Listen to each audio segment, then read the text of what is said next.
L'AFA del Víctor Català ha fet una proposta, l'ha consensuat a la direcció del centre, a l'Associació de Veïns del Barri Prosperitat, amb el Casal de Barri Prosperitat, i l'ha fet pública i nosaltres hem recollit aquesta proposta i l'hem portat al plenari. Hem parlat amb el govern i hem consensuat un text que s'ha repartit als diferents grups,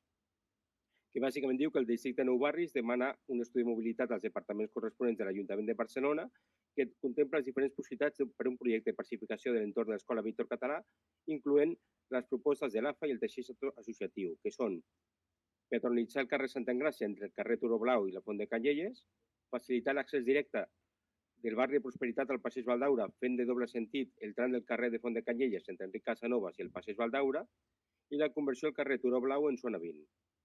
I que, amb el resultat d'aquest estudi, el districte faci un projecte de pacificació dels entorns de l'Escola Víctor Català amb l'acord del conjunt de la ciutadania implicada. Però quan una administració com l'Ajuntament de Barcelona fa un estudi, ha de tenir un objectiu. És així de senzill. I l'objectiu, per fer aquest estudi, és intentar buscar una manera de pacificar el tràfic al voltant dels accessos de l'Escola Víctor Català. Sense aquest objectiu, els estudis estan bé, però són per aquest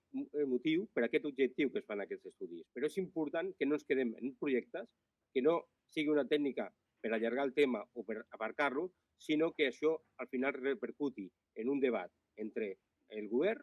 en aquest cas, i els veïns per arribar a una solució.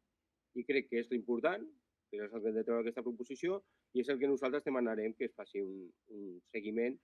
i que s'executi.